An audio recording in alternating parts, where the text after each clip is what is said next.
Good morning. One of these days, we're going to get our clocks and the bell synced, just so that we're all on the same time. But it's time to call the October 17th meeting of the Committee of the Whole to order. We'll begin with the Pledge of Allegiance. If you'll join me, please. I pledge allegiance to the flag of the United States of America and to the republic for which it stands, one nation, under God, indivisible, with liberty and justice for all.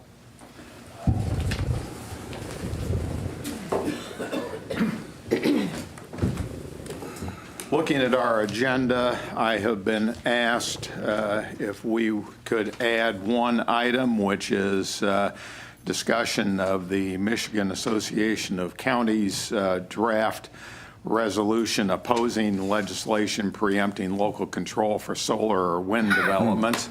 Would any commissioner object if we add that to our agenda following the first public comment period? I noticed that there isn't a roll call on this, or approve agenda, or correspondence. You know, if we had those three things on this normally, we could deal with this without having to add it as a special entity. We certainly should have a roll call. Those are my comments. Okay. John? I would not oppose at all a roll call vote on this. No, I mean a roll call Period. to see who's here today. There's no roll call on. We generally start the meeting with a roll call. We don't. Not Normally for that's cows. How do we know that the chair's not here in the minutes? We don't.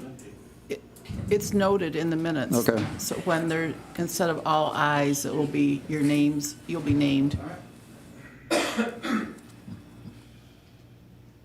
So with that understanding, are we all okay if we add that to our agenda? I'll object. Okay. Can I comment just to keep the interviews on schedule? Could we put it on the agenda after the interviews? We can also do it that way. Just to respect folks' time? Would that be everyone's preference? That's fine. Okay, then we'll add that just immediately prior to Mashia's report. So, all right, with that understanding, we'll move into public comment. Any member of the public wishing to address the committee may do so for up to 3 minutes. If you'll please step to the microphone and give us your name and address.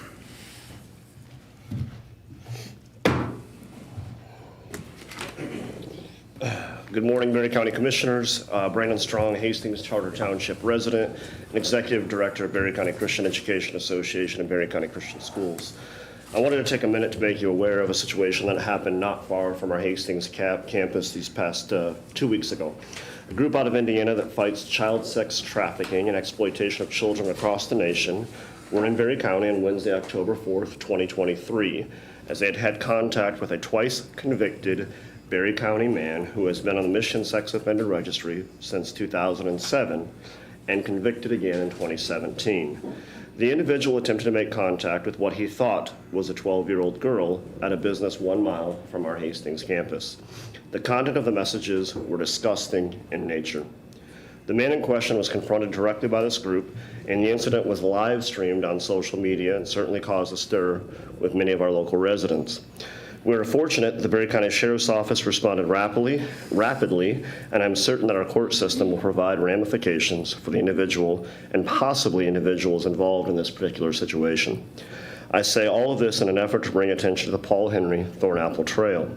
The trail runs on the northern side of our property and has long been a source of concern with its proximity to the school and limited maintenance that is mainly meant in keeping a 6 to 10 foot path mowed quite often. Let me jump back to the individual in question. I have for the past 9 years monitored on a nearly 6-month basis threats facing the children at our school, and this individual is tracked as a potential threat. The individual actually lives only 0.6 miles from our school and less than 100 yards from the trail. Although we have taken preventative measures as a school, I have been long concerned about seeing people on the trail and being aware of our surroundings.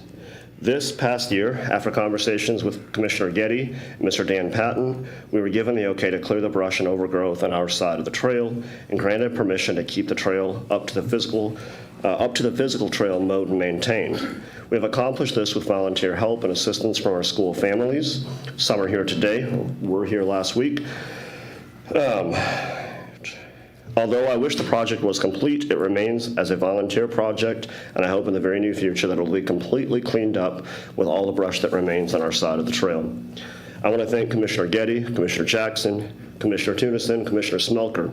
I've had conversations with each of you specifically about the trail and the safety concern that each of you have offered your support of cleaning up the trail along the BCCS property. Additionally, Mr. Patton has been gracious in allowing us to clean up the trail and providing us with passcodes and everything else. I apologize that it's taken us this long to get the trail completely cleaned up on our side, but we are grateful for the safety this provides our school and the children that are on our campus daily.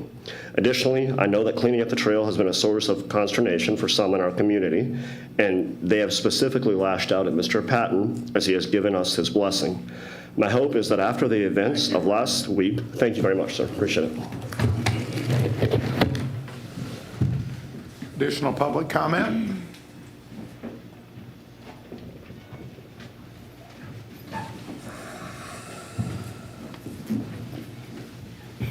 Oh, Gary White, Castleton. A couple weeks ago I was in here when Sharon talked about or questioned the public hearing on the budget. And Chairman said, well, more or less, he said, well, we're just rubber stamping what we've already done. We've had the appeals and things like that. And then I looked down here today, 1005, rejection of OCC fiscal year 24 grant proposal. I read through the packet information, and you're already having a budget amendment, it appears to me, for about $131,000 that you're going to have revenues not coming in that appear you're going to have revenues needed or expenditures needed for that. So Sharon was right that it's not good timing. That public hearing is for the public to comment on what we feel your budget is. Once again, I feel we need lower taxes, lower millage rate. So I'll say that again, but as I said, this is just another thing that doesn't do good. On that grant proposal, there's a point in time when you got to start saying no. You know, if they need $130,000 out of local money to say no, and I think there's too many programs in Berry County as it is already. The taxpayers pay for it because people don't want to follow the law, and then we just add another program. When you look at, I think it was page 3 on that, it talks about, well, here it is. Halfway through, the county also proposes to target prison diversion cases, specifically those charged with felony but pled down to misdemeanor as part of a plea agreement with participation in an approved treatment court. However, the county failed to provide any supportive data as directed in the funding application.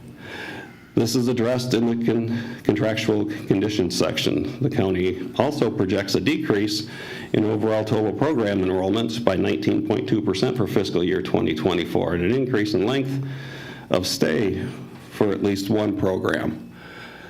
So when you start looking at some of these things that are in this, well, we're going to do less, we want the same amount of money, and we're going to extend programs. I'm just sitting here thinking, wow, this is government not wanting to downsize when there's a need to downsize. So it's extremely important to start looking at downsizing and representing the people. We're not just a revenue stream. We're people out there. So it just needs to be understood. Additional public comment? Apologize.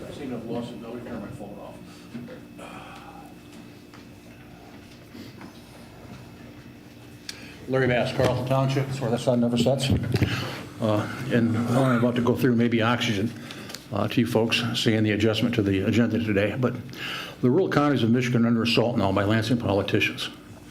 Recently, the state legislature has made a strong push to take control over permitting aggregate mining in solar and wind farms because of the pushback that is occurring from some rural counties and townships. We're rural. The question I have is, what is the Berry County Commission going to do about it? Are you going to sit back on your hands and say there's nothing we can do, or perhaps it's out of your lane? I would really rather see you guys get involved. 94% of Michigan land is rural. 6% is urban. 25% of that rural land is farmland. That amounts to about 9.7 million acres. 20% of the population lives in rural areas. 80% in urban areas. We're controlled by the urban areas, and that should come as no surprise to anybody here. Michigan lawmakers have introduced legislation that would transfer permitting and oversight of sand and gravel mines from local governments to the state. And this is just information for you, okay? House Bills 4526, 4527, 4520 were introduced Wednesday, May 3rd, as a part of a bipartisan package which supporters cast as an effort to shore up a broken road construction supply chain they say is being hamstrung by activists opposing projects around the state. These bills have been Regulatory Reform Committee since 5/9 of 23. Some on the committee may think it's a reach too far, but some things you have, 8 of you have to look at, as far as I'm concerned, is the Zone Enabling Act, the very serious consequences that is associated with that, and essential services. Another recommendation I would make is that you bring the county attorney in to explain this to the commissioners, because you guys will be the final arbitrator of what comes out of the Planning and Zoning Commission, if I'm not correct. If I'm correct on, excuse me. October 10th, 2023, 4 bills were introduced in the House that will take zoning control away from local governments and remand them to state control. It's HB 45-120, HB 5120, HB 5121, 5122, and 5123. These are being fast-tracked right now. They were referred to the Committee on Energy, Communications, and Technology on 10/11, and I suspect something's probably happening with them today. House Bill 5120 would amend the Clean and Renewable Energy Waste Reductions Act to create a certification process through the Michigan Public Service Commission of wind or solar facilities and energy storage facilities with a capacity of 100 megawatts or more. The process would preempt local zoning or regulation of such facilities. Bill 5121 would amend the Michigan Zoning Enabling Act to provide the zoning ordinance are subject to the provisions of House Bill 5120. They're going to take it away from you if they can. House Bill 5122. Larry, the clock is off by a minute, just so you know. So I've got 19 or 2 minutes. You've got 15 seconds, but Okay. I'll give you. Well, I'll close right now, and I can guarantee I'll be back in the second portion Okay. of the to continue this titillating conversation. Thank you very much for your cooperation. I apologize, but they forgot to click the start Well, button. I still got 55 seconds. We look forward to having you back. Thank you.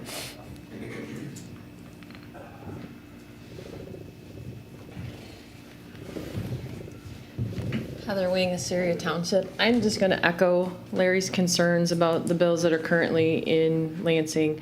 Having been on an MTA webinar yesterday, the Michigan Township Associations is equally alarmed at the speed at which this legislation has gone through. They are voting in committee today, that at least they are scheduled to, and they are scheduled to have it to the legislature on Friday. This is the most egregious land grab I have ever heard of in my entire life. I have been working so diligently since 2016 to conserve our natural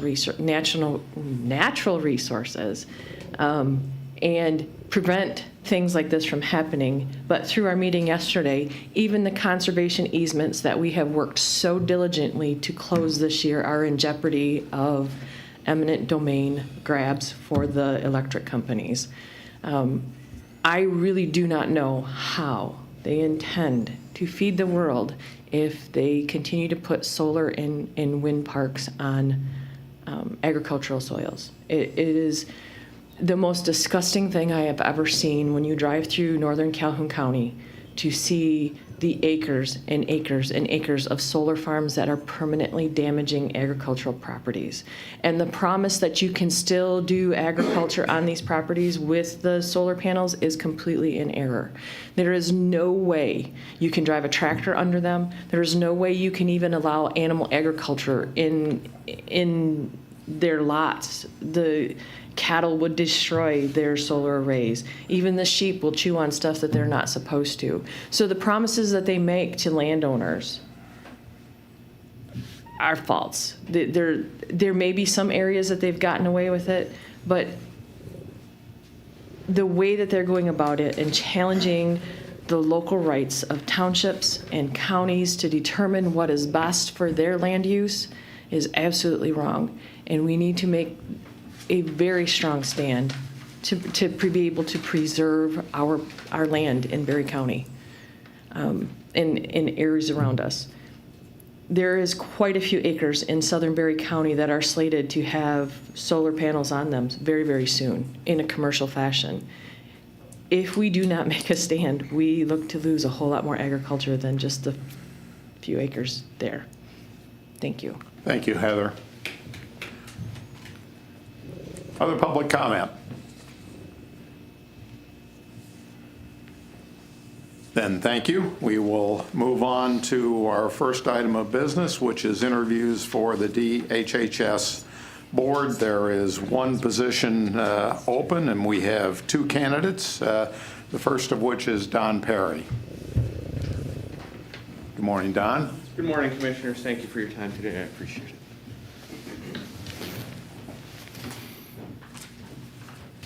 Would you like to make an opening statement? Just introduce yourself to us and tell us about your interest. Certainly. My name is Don Perry. I live in Orangeville Township. My family and I moved to Berry County in August. Previously, we lived in Kent County, but I have lived all over the country and all over Michigan. This is the first time I have been at this particular county committee meeting, but I have attended meetings both in Jackson County, Kent County, and in Portland, Oregon. As far as my interest in this position, I think that the Department of Health and Human Services is probably going to be one of the most important departments going forward, especially in the light of certain events that are transpiring across the world, and certainly with what happened over the last 3 years. So that's my interest in all of this, and so. Good. Well, we appreciate your interest. Are there questions from commissioners? Mark? Due to the events transpiring across the globe, could you go into that a little more? What do you think is important there? Certainly. I think the global COVID scare certainly exposed a number of weaknesses in county and local townships' abilities to be prepared for how they're going to address whether your thought process on whether COVID-19 was a pandemic or not. Certainly there are individuals out there who have possession of different chemical and biological agents that are hostile towards the United States. And if we don't have some kind of a methodology or process of how we're going to address those types of issues, if they become pertinent, then we are doing a disservice to our citizenry. Whether it's biological, whether it's chemical, whether it's nuclear, no matter what it might be. Additionally, I think there have been a number of mental health issues that have been brought to light through the last 3 years that the county needs to be able to address and deal with as well. Thank you. Mike? I was looking at, you say I've recently completed comprehensive research directly impacted direction and focus of your company. What's your company? I am the Senior Production Supervisor for Montel Construction. Okay. And can you talk a little bit more about COVID responses and such? Certainly. So when all of that took off, we needed to put together a comprehensive plan for our own offices, as well as how we would deal with clients out in the field. We did classify as an essential business because we were doing work that directly impacted the safety of people's homes. So we had to ensure that not only was our entire staff aware of the protocols that we needed to follow when we were on clients' homes, respecting their decisions as to wearing masks. We went on a lockdown in the actual office itself to prevent people just coming in and out. We did temperature checks for the first couple months to ensure, and I can quite proudly say that while no one could have avoided different instances of infection, there was absolutely no outbreak that occurred within either our office or between any of our employees and clients. Okay, thank you. You're welcome. Catherine? Do you have any healthcare experience Nope. at all? It's just construction has mostly been your Mostly. profession? Yep. Fine. John? Have you ever attended any health board meetings or meetings with health board members or anything And not in Berry County, no. in other counties? Jackson County. Very good, thank you. Questions? Bruce? Aspirations as far as any other committees that are available too? I mean, if something didn't go right on this one, are there any other areas we're always looking for good people, Certainly. and you look like good people. Well, thank you. I appreciate that. Obviously, the building committee, the Parks and Recreation Committee. So I have long enjoyed participating in the civil capacity, and my desire is to bring the talents and the skills that I have in a manner that helps the county that I live in. So I thought that this was an incredibly important one, and having directed certain aspects in my own company, I thought that I could bring those talents to bear, but I'm certainly open to other options. Okay, thank you. Thank you.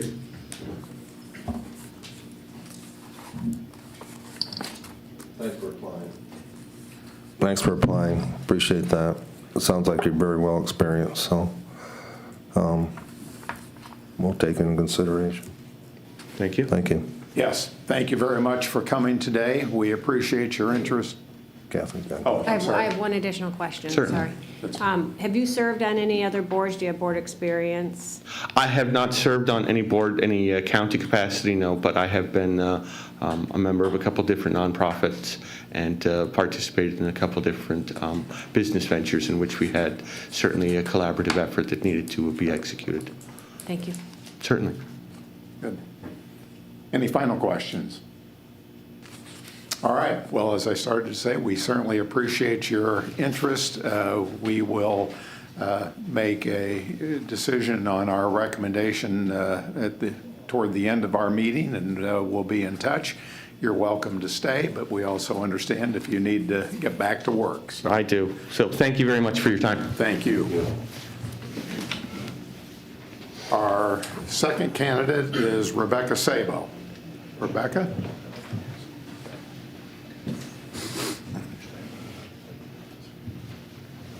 Good morning. Good morning.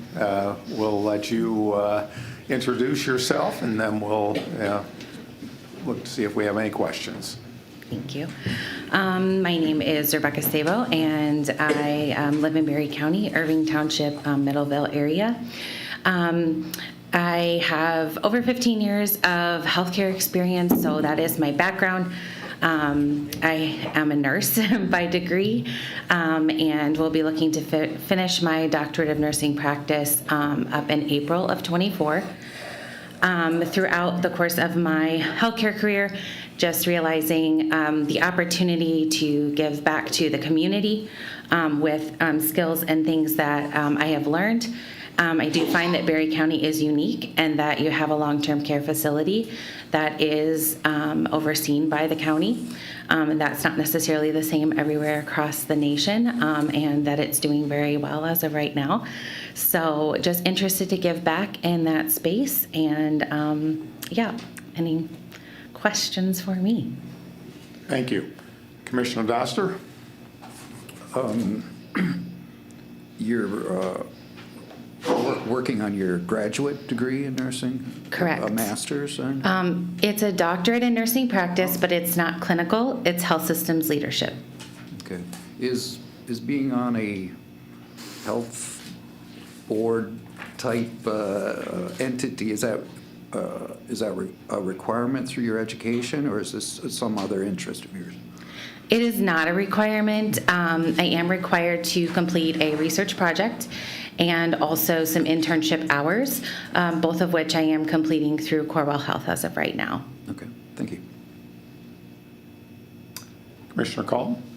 I see you got a great balance of, you've done surgical nursing, so you've been, right, hands-on. Also, then management, the step above that, also education. That's nice to see. Fantastic candidate. Thank you for interviewing. Okay, thank you. Commissioner Getty? Have you served on any boards in the past? No, I have not served on any boards. I probably would have had a little more interest in getting connected in the community, but we relocated here to Berry County in 2019, and then all of the upheaval with the pandemic, and I do have children, so other priorities took place of that, but I am open to learning and have already connected with Chelsea Foster and June Barrett to understand what the responsibilities are and expectations. I appreciate, it sounds like you're a very busy person and still pursuing your doctorate. So your willingness to give back to your community is appreciated. Thank you. Commissioner Smolka? Thank you very much for applying. I see that you are open for day and night meetings. Could that change after graduation? I guess no one can completely say that wouldn't change.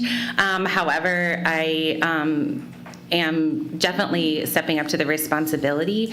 Like I said, I have connected with Chelsea and June, understanding what that entails for the monthly meetings, and I understand that right now they're during the day. I am able to accommodate that with my schedule. So yeah, I wouldn't know what might happen over the next 3 years, but I would definitely hold this as a priority and responsibility that I would step up to the plate on, I guess. Thank you very much. Thank you. Bruce? Good morning, Rebecca. Morning. I do sit on that board with Chelsea and June. Chelsea's leaving. We're disappointed, but he's been there, I believe, 10 years now. We usually meet at 1 o'clock at a rotating site. I believe it's the last Wednesday of the month. I like that you've been in the county for a little while. You're kind of established. And I think your medical background would go very well with what's going on here. So I'm not going to ask you any questions, but I'm glad you're here. Okay, thank you. Commissioner Sunison? Thanks for applying. Sounds like you've done your homework to be prepared for this position. So with your medical background, I think that'd be a great asset and great member of the board. So thanks for coming today. Thank you. Any other questions? All right, Rebecca, we certainly appreciate your interest and appreciate you being here with us today to introduce yourself. And we will make a decision later in the meeting as to who we're going to recommend to the Board of Commissioners, and we'll be in touch. As I said before, you're welcome to stay, but we understand if you need to get back to work. So thank you very much for being here. Thank you.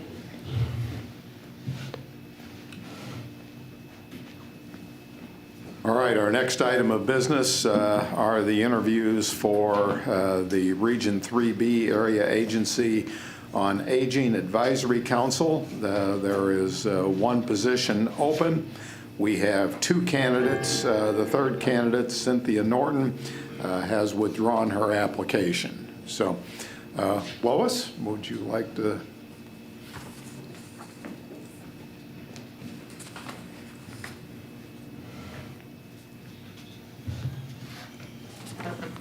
Morning. Good morning. Nice to have you here. If you'd like to take a couple minutes and introduce yourself and explain your interest in the position.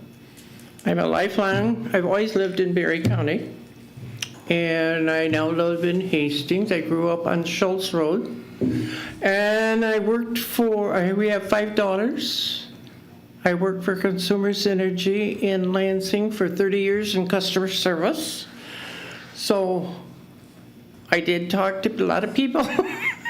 And I now volunteer at COA with the Medicare and Medicaid program. In fact, I have a 10 o'clock appointment. So.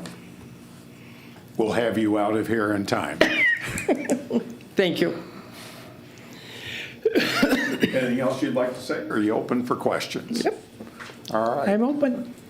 I'm going to reverse the order. Commissioner Tunison?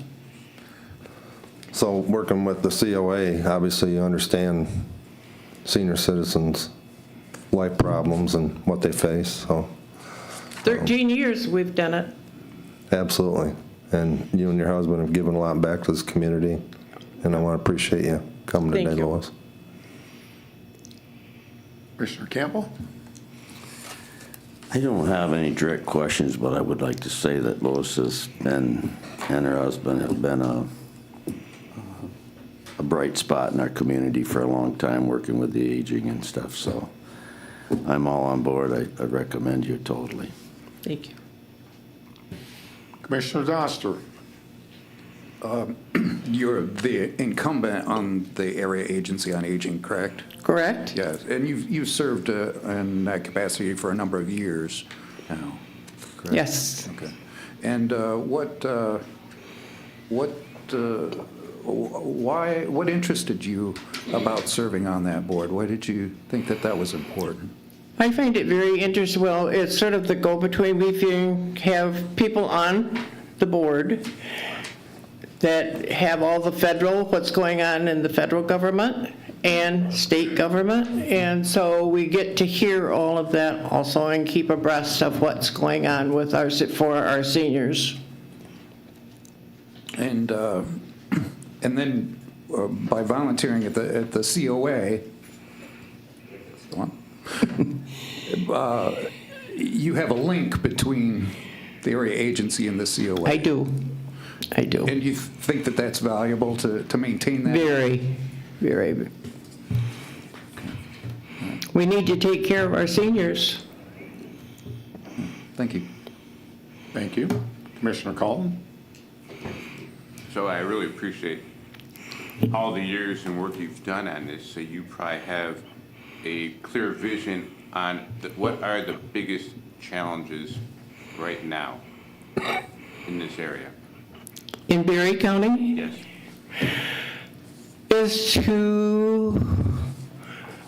I find it very interesting how our seniors are not aware of what is available for them, with their insurance, and just our COA is so valuable to our seniors, and we're not getting it out there.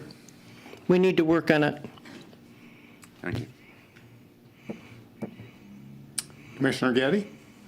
Commissioner Colton stole my question, but I appreciate, again, all your service for your volunteer work and for your service on this board in the past. Thank you. Thank you very much for reapplying.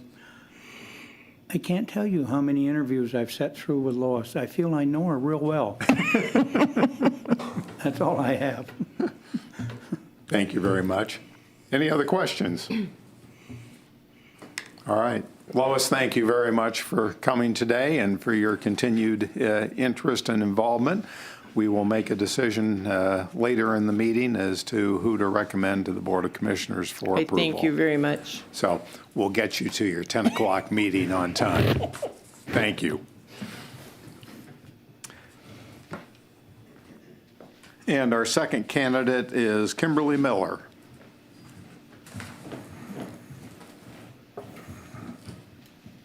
Good morning, Kimberly. Good morning. Welcome. Thank you. If you'd like to take a couple minutes to introduce yourself and explain your interest in the position. Okay. I'm Kimberly Miller. We've lived in Berry County for 3 years now. Before that, we lived in Muskegon County for a hot minute, like 4 years. Other than that, pretty much a lifelong resident of Kent County with a little stint out to Colorado. I'm a recovering accountant, and I have also, my last position before I retired was the parking manager for the city of Grand Rapids. So since I've been retired, I've worked for Hand to Hand, doing actually not the normal lunches that Hand to Hand does. I maintained the donation closet at the Rockford Public Schools. And I did that while I was working, or while we were living in Muskegon County before we moved to Berry County. The last 5 years, I've kind of backed away from a lot of volunteer work because I was babysitting my granddaughter, who's now a kindergartner. So a couple days a week, my daughter's a nurse, and they live in Reading, Michigan, and so I would go down and take care of my granddaughter for a couple days a week. Now she's a big girl, and back to making sure that I'm staying busy and giving back. And we thank you very much for that interest. So, Commissioner Tunison, questions? Thanks for applying. Have you visited the local Commission on Aging? I have not. I have taken some time and gone through all the minutes from the prior meetings and looked at the meetings where they've come up during the commission meetings as well, the Berry County Commission meetings, and done my research that way. But I have not visited the location. Okay. Well, thank you. Thank you. Commissioner Campbell. Good morning, Kimberly. I always like to ask this because it's so nice when we get quality people in here applying for our boards, and we have one position, and we obviously have a couple of very qualified candidates here. Aspirations for other boards? I have many interests, Yeah. and would love to help my community in any way that I can. Yeah.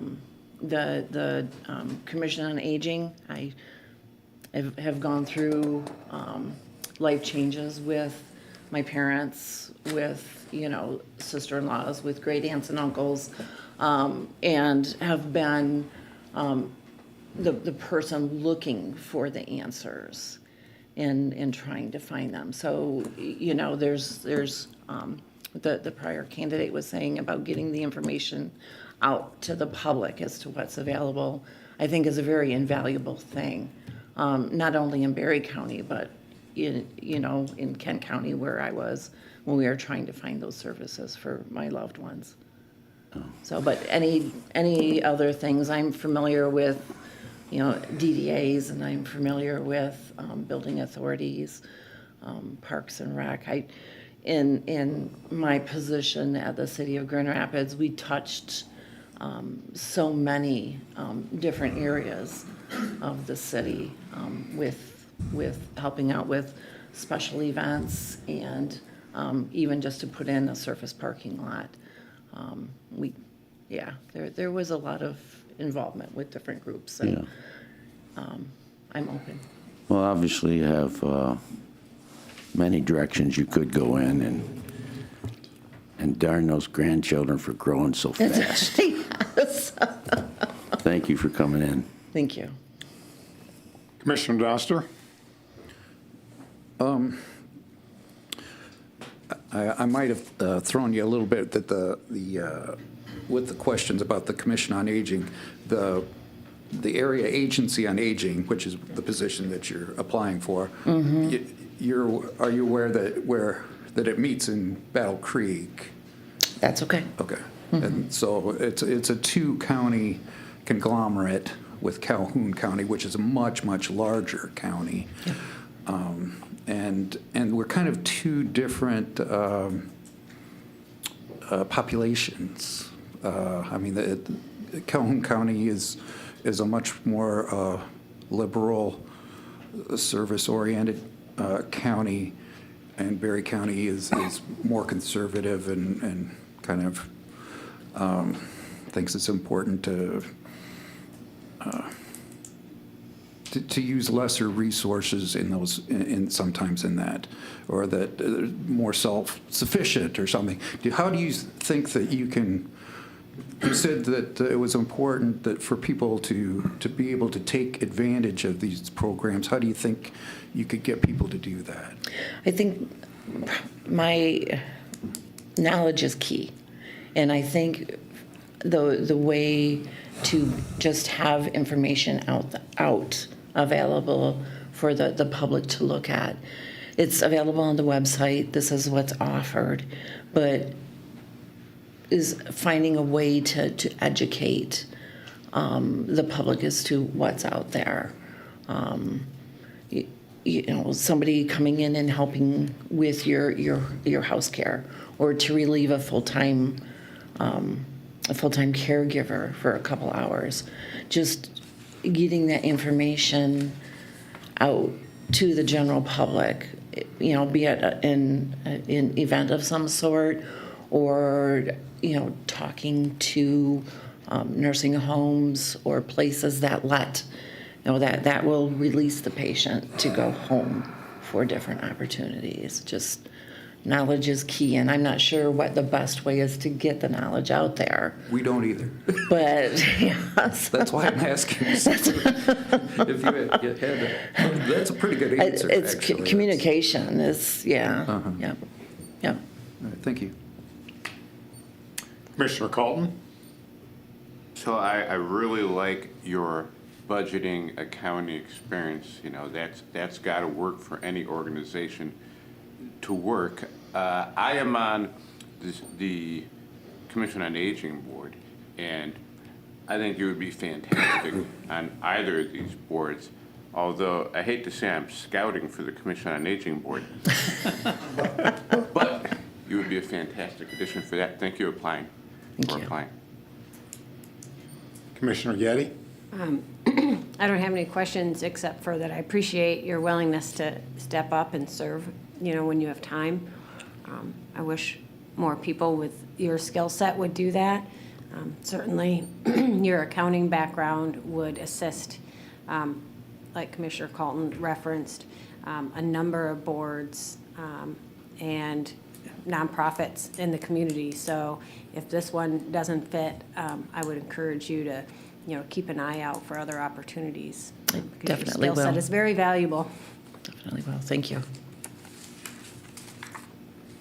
Commissioner Smelker? I have no questions, but I see that she has put down 2 boards that if she is not elected to this one, that she does have preference on, and thank you very much for that. I'm willing Your to. expertise is Willing needed. to help where I can with my community. Yep. Yes. Other questions? All right. Well, thank you very much. Thank you. We appreciate your interest in this position. We appreciate your flexibility and possibly looking at other opportunities as well. You bring a great background, so thank you very much. Thank you. We will make a decision toward the end of our meeting and forward that to the commission next week for their action. Okay. Thank you. I appreciate it. Thank you.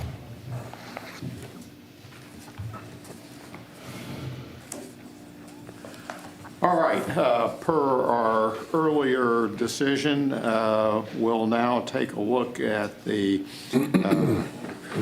proposed resolution that came from the Michigan Association of Counties opposing any legislative preemption of local control for solar and wind developments. As we heard in the opening public comment session, this is an issue that has received a great deal of attention locally, and I think that it is imperative that we act on a timely basis if we want our voice to be heard. So, John, since you brought this to our attention, anything you'd like to say before we open it up for further discussion? I just read this on my Mac legislative email, and I liked it.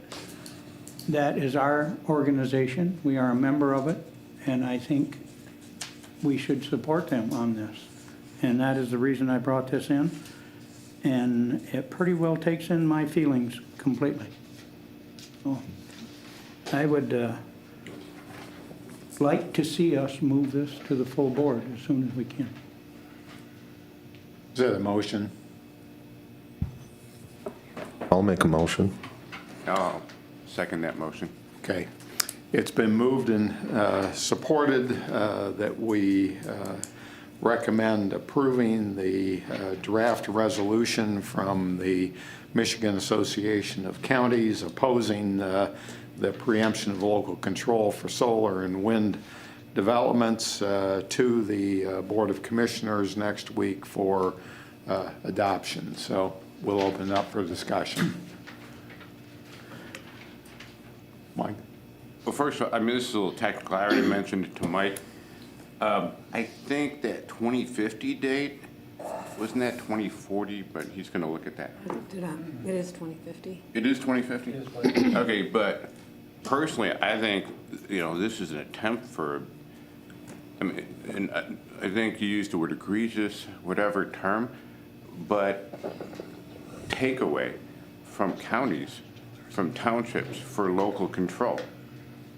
And I just can't believe it, and I could see what could politically happen, which isn't good. This is the result of losing elections, and we got to stand against this. Hopefully we can get enough support to block it.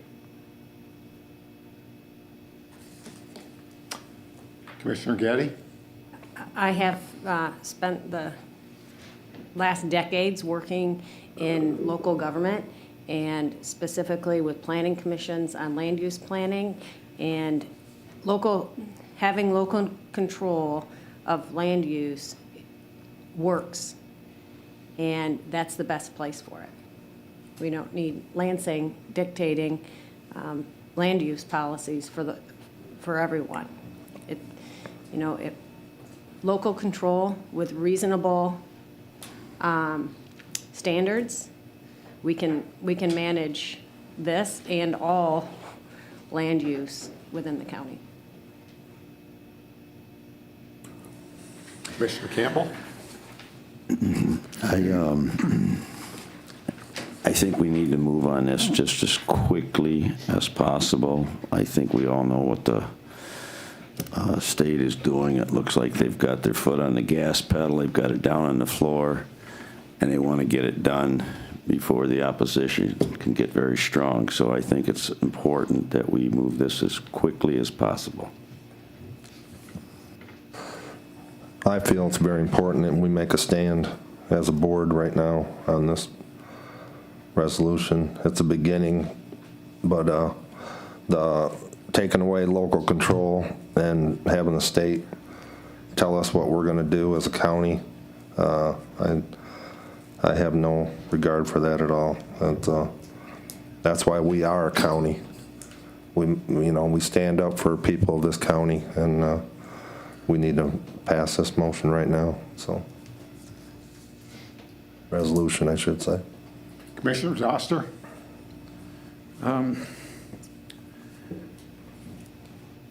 I don't think that it matters whether this is really a good idea or a bad idea, whether we agree with it or not. It's still a symbolic resolution. This is something that's beyond the purview of this board. We used this same argument when we denied the resolution that came before us to make Berry County a Second Amendment sanctuary county. That if we start looking at these advisory type resolutions, we can just get sucked down a hole of time and effort when it's something that this board does not vote on. Our state legislature votes on this. We can self-lobby our state reps or our state senator, but this board as a whole, I don't know that we should be doing these type of resolutions. I mean, we already kind of made a platform that we wouldn't do it, yet that somehow this one is different, so that we're making an exception, and I don't know that we should. I personally don't know enough about the Michigan Public Service Commission, whether that's a good or a bad idea. I mean, there's got to be people who are going to disagree that want solar power and wind power. It's not something that we were particularly elected to decide on. We were elected to run this county. I think we should have a sharper focus as to what we do and not act on purely symbolic resolutions. I must say I would disagree with you on that, because right now the County Planning Commission is responsible for doing exactly what's being addressed here. So it is in our ballpark, because they're trying to take something away from us as well as away from our townships. So I think we do have an interest in this that is different from the situation that you cite. So I think when they're infringing upon our ability to make decisions that are in the best interest of our county, we have every right and the responsibility to let them know how we stand. So, if I could just counter on that, I somewhat agree with that argument. I'm currently on Prairieville Township's Planning and Zoning. We have already enacted our own ordinances regarding wind and solar in order to put some sort of controls on that. So we already have boards that are acting in this to further that goal. Should we also just become a lobby with the state legislature to do that as well? I don't know. It's an iffy question for me. I'm trying to figure out how to differentiate that between all the other resolutions that come. I mean, I realize that this one comes from MAC, the Michigan Association of Counties, but do we run MAC or does MAC run us? Is it coming from MAC or is it coming from us telling MAC to tell us to do this? I mean, it just gets so complicated that I would like some sort of a brighter line of just not doing these, because we already have boards that are acting in this effort. I mean, I don't think it is that we disagree with what's here. It's just how we go about it. Commissioner Smelker? I 100% disagree with Mark. I think this is something we need to do, and we need to do it quickly. And on other resolutions, especially the one on the Second Amendment, if it would have been stronger, I would have motioned it and voted for it. The reason I didn't, because it was weakened when it was brought to us. We need to do something on this, and we need to do it now. Commissioner Collin? Okay, so when I was a state rep in Lansing for 6 years, and when there's a big issue like this, it may seem like we're just little Berry County, just symbolic. Yeah. But our muscle in Lansing is the Michigan Association of Counties. It's a strong lobby group. And with us will be, I think, the Michigan Township Association. So that's our right and left punch on this issue, and we got to all be together with this, and we can impact this issue collectively in this way. Other comments? Commissioner Tunison? I just want to make one comment. When Heather Wing said that it's a land grab, we're under assault right now with the land grab. And we need to make a stand right now on this, as far as that we want local control to set some guidelines and some ordinances, not the state telling us in Berry County and other counties, every county, how this is going to work. So that's why it's important that we support this, I think. Gary? You're a quorum of the Berry County Commissioners right now. You should not be making a recommendation to yourself to approve it at your next meeting because they're going to vote on it this Friday. You need to amend your motion to approve it so this can be moved to wherever it needs to go, that you have done it, not are thinking about doing it. Larry? Just very quickly, something I'll bring up later in the comment section. There are already 26 local governments in the state that have adopted resolutions or ordinances prohibiting state control over local zoning. So this wouldn't be alone. This would be the 27th one at least. So there's a number of townships, local governments that are taking issue with the state trying to take control. Thank you. Thank you both. I don't disagree with Gary. Unusual, but I don't.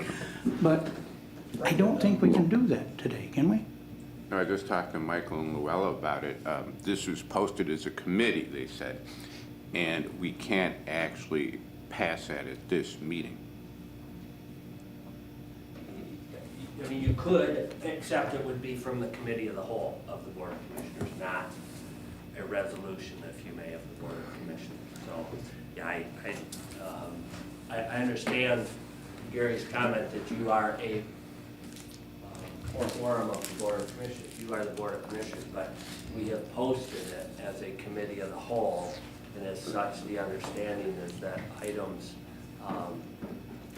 that are final actions aren't approved as a final action at a committee of the whole.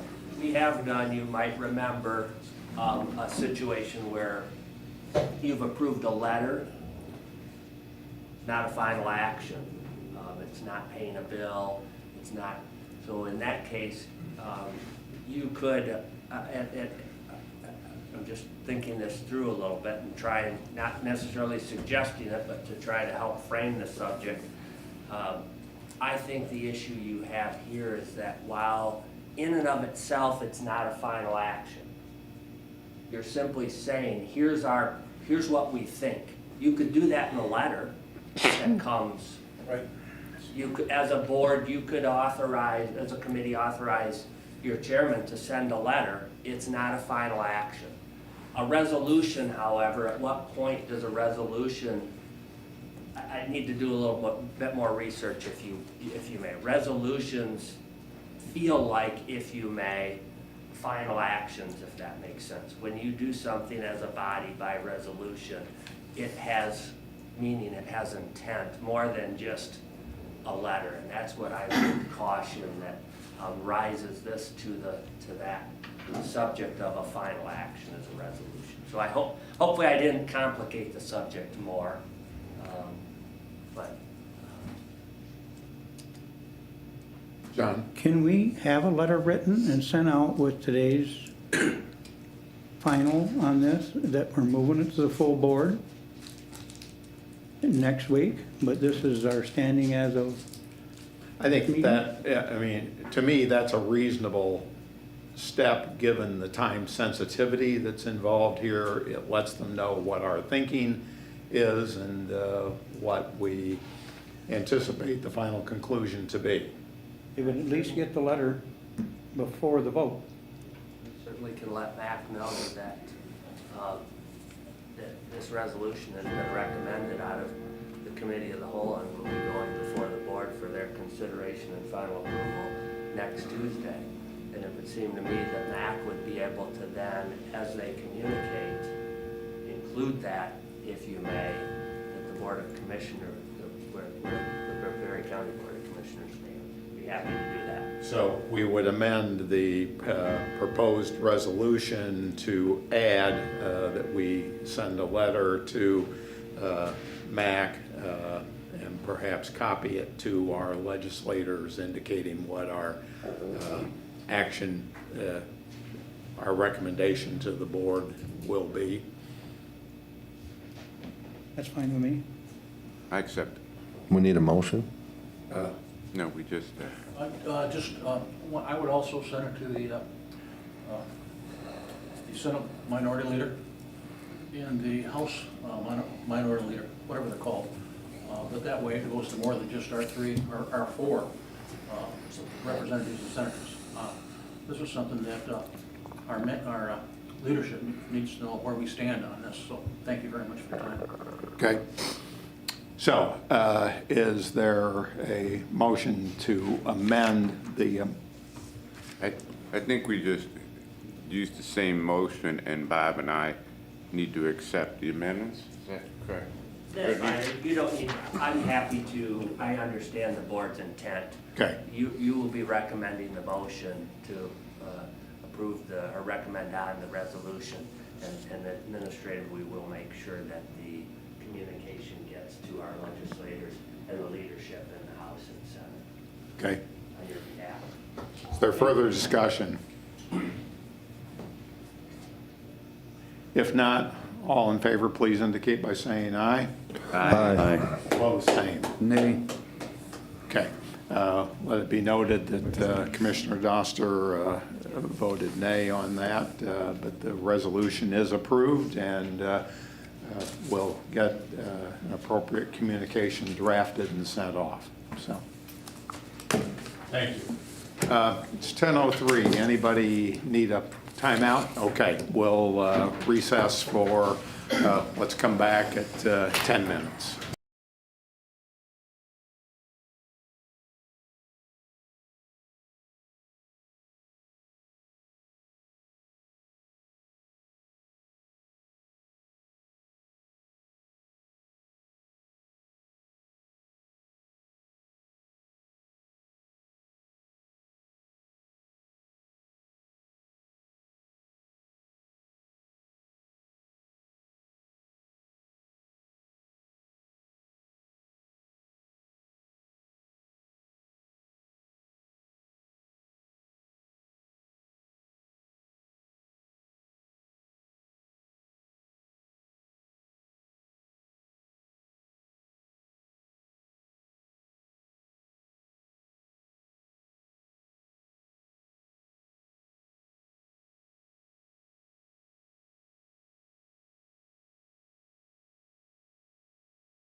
Can I let you through? Yeah, okay.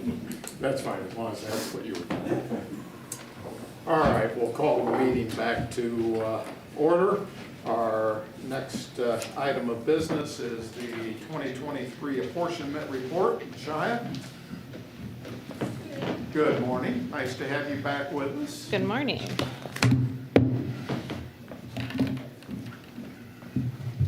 All right. So I'm here today to present the 2023 apportionment report. The Board of Commissioners are required to meet at a session in October each year to apportion mills levied throughout the county. So let me walk you through this. So we have 47 taxing entities in Berry County. This includes the county, the townships, the city, the villages, 12 school districts, ISDs, community colleges, and I know I'm missing one, libraries. So that all 47 of those taxing entities have submitted Form L4029 tax rate request. It's the same tax rate request that we have to fill out as a county. And I start receiving those probably in May until the end of September. They're due to me by September 30th. And my responsibility is to go through those and make sure that everybody is complying with all the tax limitations. So I did that. If I found any issues, I did send those back, and I worked with each entity to make the corrections. And so I have made sure that they have all been properly certified, and I have compiled all of the tax rate requests into this report. So in the report, you'll see on page 1 is the 2023 Berry County mills apportioned by the County Board of Commissioners. I've organized this data by township, and then I broke it down by school district. So for example, on page 1, you'll see Assyria Township. They have 4 school districts that levy a tax in that township, and so the total annual levy from all of the entities that are levying tax are showed on the right. This goes all the way through page 8 and includes all the villages and townships. So if you wanted to know how much taxes you're going to have to pay as a taxpayer, the taxpayers can also review this report and make those estimates. On page 9, 10, 11, and 12, I'm a visual person, so I basically just summarized everything in those first couple pages in graphs. And then on page 13, starts the Berry County Statement of Taxable Values. These taxable values are the taxable values that were equalized in April. So it does not show any changes to taxable values as a result of appeals to the Michigan Tax Tribunal or the Board of Review in July and December. And then on page 19 starts each individual township and the amount of millages being levied within that township and estimated tax revenue based on those millages. There's a page for each of the townships. So you can see, for example, in Assyria Township, Berry County is estimated to collect approximately $585,000 from Assyria Township.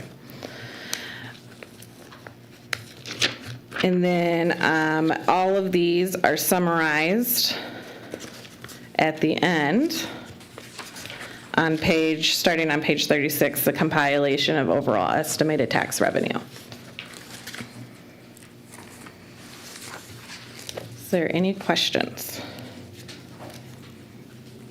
Are you seeing, is it on? Yes. I can't hardly tell, sorry. Any sort of anomaly that a large growth in a particular area of the county or something that's different than the usual annual report? As far as taxable value growth, yes, we've seen taxable value growth throughout the county. But the amount of tax revenue that's estimated to be levied is also dependent on the millage rate. So it doesn't necessarily correlate. If millage increases or decreases, it doesn't necessarily correlate to the amount of increase. But we can look at taxable value growth, and yes, we have seen significant taxable value growth throughout the county. Overall? Overall, yes. Mhm. Okay. Michael? Following up on that, so we all know the 37 corridor from Grand Rapids is real growth there. You see any tendencies from year to year in other places? As far as growth? That may not be so expected?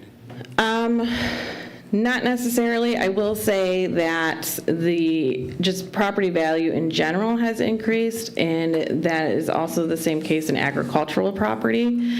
But unlike other classifications of property, agricultural property tends to stay capped. So the growth in value to agricultural property doesn't necessarily result in a huge growth of taxable value.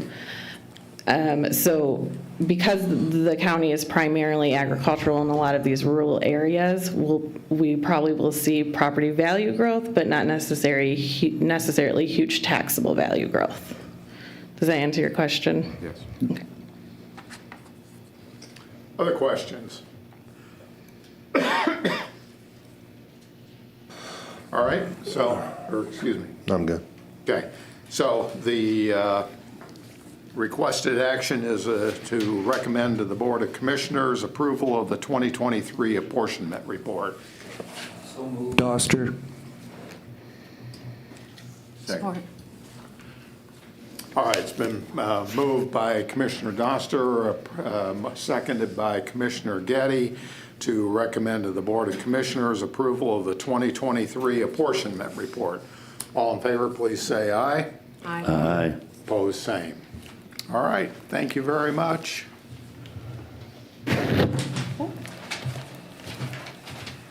Our next item of business is a request to reject the OCC fiscal year 24 grant proposal.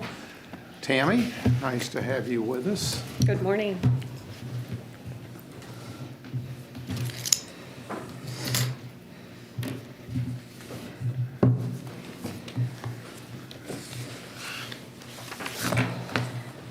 I want to answer a few questions that were commented on during public comment, hopefully being able to clarify some of that as well. This money that the Office of Community Corrections is offering is not free money. It comes with strings attached. We must meet their requirements in order to receive the money. And over the past probably 3 years, my office has been working super hard to meet their requirements, to meet the mandates in order for us to receive the reimbursement. The state has continuously made it more difficult each year to meet their mandates, and they have changed the rules every year. Mr. White said criminals don't obey, so yet we add another program. Programs work, and I know this is going to hand out some statistics regarding that you can take a look at, and I will go over those a little bit later in my presentation. We're not just adding another program. We're asking actually to move this program to a different funding source that will allow us to continue to serve the population that is using the programs. The Michigan Department of Corrections currently uses the programs that the Office of Community Corrections offers, and MDOC has indicated that they're not able to meet the enrollments that we need in order to seek reimbursement. So they have moved to a coaching model. They encourage people to attend programming, but they're not forcing them to if they don't want to. So Mr. White, you are accurate. I do believe that people need to be in programming to get better. That's rehabilitation. But I can't force another agency to provide the referrals that we need to keep the groups going. If I don't have at least 3 people in each group, then the state will not reimburse me for it. And not only will the state not reimburse me for it, but then I have a clinician sitting there for a good 1.5 to 2 hours not getting paid because people aren't showing up.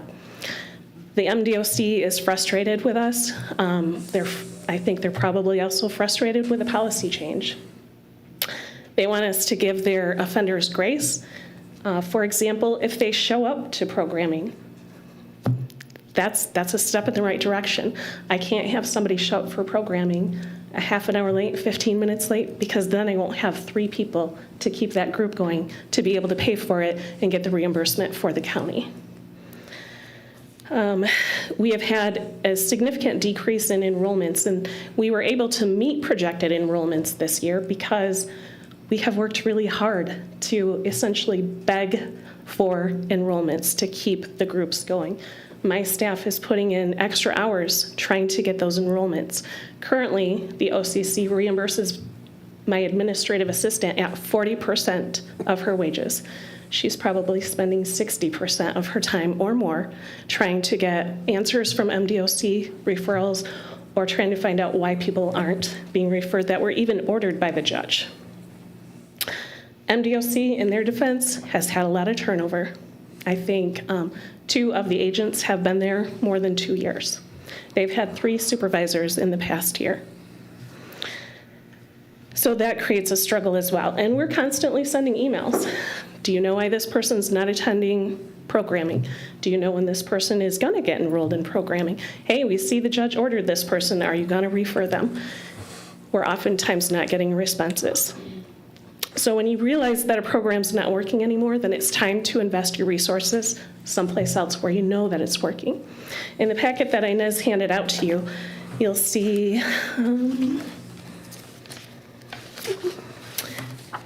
in attachment B, these are some statistics that the State Court Administrator's Office put together regarding our programs.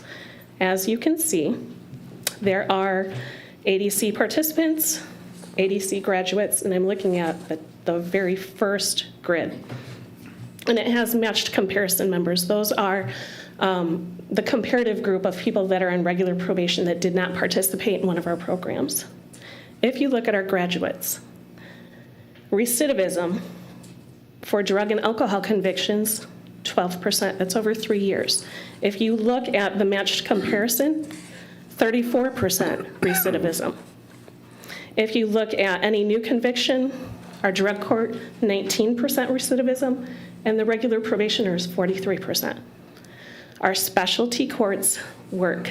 They're making a difference in recidivism, which then in turn reduces the cost to the taxpayer. We're not asking to get rid of the programming, we're asking to shift it. What I want you to leave today with is that there's an issue with funding. We can't continue funding under OCC. Again, I talked to you about my staff spending more time than what OCC is willing to reimburse. Additionally, OCC will only reimburse 30% of your grant for administrative costs. That, if you look at the amount from fiscal year '24, which the total grant was $154,210, 30% of that is just a little over $46,000. I don't know how anybody can keep an office open 40 hours a week, every week, at $46,000. You can't. In 2023, so for this fiscal year, they removed Gatekeeper. Gatekeeper is how my staff found referrals. We sifted through the PSIs. We went through the BIRs. We went through the caseloads to try and find people who could use our services and asked for those referrals. The state removed that. That was about $12,000 in our staff personnel funds. They graciously agreed to let us shift some of those costs to some of the programs that we were offering. However, in effective 2024, they've removed that ability for us to have personnel costs out of drug testing. Again, another $12,000. They're continuously changing the rules, including this year. They're going to look at our spending mid-year. If we're underspent, they're going to remove some of our funding. Again, when they remove some of the funding, that's 30% of our staff personnel expenses. we're going to have a hard time spending money because MDOC is not making the referrals that we need to maintain 3 people per group in order to get reimbursed for those groups. Additionally, this year, they're not allowing us to pay for individual sessions. So in the past, if we didn't have 3 people show up, we might have only had 1 or 2, then we would be able to offer an individual session at a lower rate, and those people who overcame transportation barriers would still have the services that they deserved and needed, and the clinician would still get paid for their time. That is no longer allowed this year, another change that the state has made.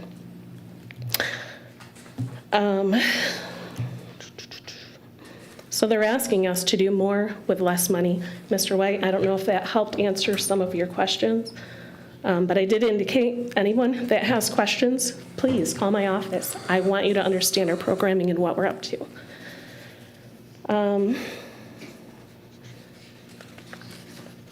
We have addressed this with various people. Commissioner Geiger, Michael Brown, Inez, and I met to go over some things that were happening at the state level and our concerns that we would not be able to continue to provide programming through the Office of Community Corrections. We talked to the state board. We went before the state board and expressed our concerns. Those have seemingly fallen on deaf ears. You know, it's the constant changes with regard to drug testing and not being able to cover staff out of drug testing anymore. They've also removed the ability for us to fund drug testing for people on regular probation and for people in our Swift Insure program. That was effective this year. Another change that will cost the county money.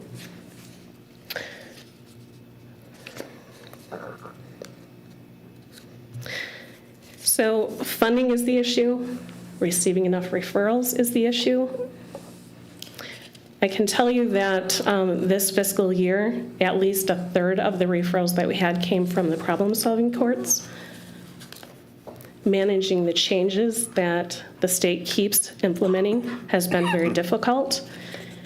And this year, we had an opportunity through the SWIMBA funds and through a BJA grant to shift some of the expenses to grant funding and or the SWIMBA account. And so it seemed like a really good opportunity. We have support from SCALE. As you can see, you can take a look at the rest of the statistics. I only went over drug court. If you look at sobriety court, those statistics are awesome. If you look at 2022, our 3-year recidivism rate is 0. 0% of people that have gone through our program and graduated have committed an additional crime within 3 years. That's awesome. That's huge. So SCALE recognizes that we're doing a great job. We applied for funding through the BJA grant for fiscal year 24, and we received some funding that will help us cover the programming. So today I'm asking that well, I guess I should explain. Attachment E is I started this position in 2017. And so you can see the figures from 2017 versus fiscal year 24. With regard to the SCALE grants, in 2017, they were about $300,000, and we had 10 status reports due. In fiscal year 24, those grants are $600,000, and I have 27 status reports to do. So it's not that we're getting rid of any work. We have plenty to do. In fact, I come in on holidays, I come in on weekends, I come in at 5 o'clock in the morning, and I skip my lunch to make sure that we have everything that we need and that our funding continues. If you look at the bottom line, and I did, I included the OCC funding in this, so if you take that out, it's still a pretty significant difference. But the bottom line in 2017 is that we were managing about $500,000 and had to complete 12 status reports. In 2024, if you take OCC out of it, it's over $1.2 million that my office is managing with a total of 29 status reports. That's huge. So I don't want you to feel that we are trying to shift work or that we are not up for this. We have been working really hard. My staff is getting burned out because we are working beyond what we're getting paid for. If you look at attachment C, you might be interested to see the employment rates. When you participate in a problem-solving court, you are required to be employed if you are able. Some folks are retired, some folks are on disability, and oftentimes if they're on disability, or even if they're retired, we require that they do community service work because we think it's important to keep their minds busy and to give back to the community. If you look at the employment rates, when people exit our program, it's huge. Those are people that are paying tax dollars, if that's your focus. Those are people who are employed, who are giving back, who are good citizens in our community because they've gone through our programs. They receive the encouragement, they receive the treatment, they receive the programming that they need to get their feet back underneath of them. So today I'm asking that you reject the state's proposal for funding. I think we can cover it elsewhere, and I know it's 1 year at a time, but it is even with OCC funding as well. Thank you. Thank you very much. Questions? John? I had one. Is this, have you been in touch with any other counties? Have they had any problems, or are we kind of isolated? So I did reach out to a couple of counties. One county provides OCC programming at the jail, and their staff is already paid. If they have enough, 3 people for a group, then they ask the state to reimburse for that, but otherwise the county picks up the rest. The other county that I spoke with partnered with a neighboring county to do virtual programming because they were unable to get enough enrollments to hold a group. We have tried virtual programming. We've tried hybrid programming. We live in rural Berry County. The connections aren't great. We had people who were telling us that they were unable to connect for a program, or they would be with other people in the room, and these are confidential. These are treatment groups. You want it to be confidential so people will open up and get everything that they can out of it. There were other people in the rooms. We had people attend who were not fully dressed. We had people driving down the road and attending treatment. We had many different issues. We did try to do a hybrid group just to keep the groups going so that we could receive reimbursement. And we did some females who were in the jail, and we Zoomed them into our community group so that they could participate and get some treatment, and we could keep the groups going. That did not work well at all. The connection was not great. The computer would update. There was background noise. And so the clinician asked that we not do that again. So we did try some other things to try and maintain these groups and continue to be able to use this funding source, but it has really just become impossible.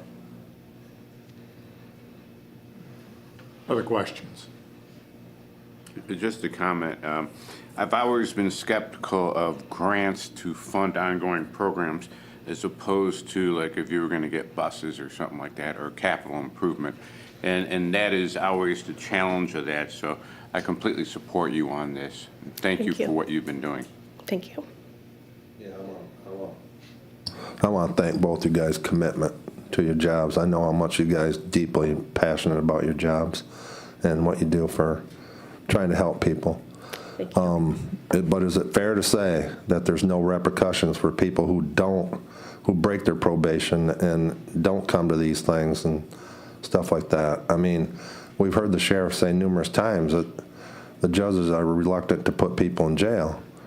But and I'm not trying to put you on the spot. I'm just trying to, is it fair to say, though, that people feel like what's going to happen to me if we don't come? Yeah, the answer to that, there's many pieces that play into that. So there's the jail diversion legislation that went through where you're really not supposed to be putting people in jail. And we have found that jail should really be the last resort, that you can offer other sanctions that are equally as effective that will help people to think and change their ways. The judges have all been very supportive of our programming. I indicated before that Judge Skipper has ordered people into programming. He cannot sanction anybody who is not brought before him for a violation. And that's what we're facing. Because of the legislation that was passed? because of MDOC's policies. Okay. All right. Thank you, You're welcome. both of you. Other questions? John? I sat on Tammy's board, and she works very hard, does a great job. And I agree with her on this. Hopefully everybody does.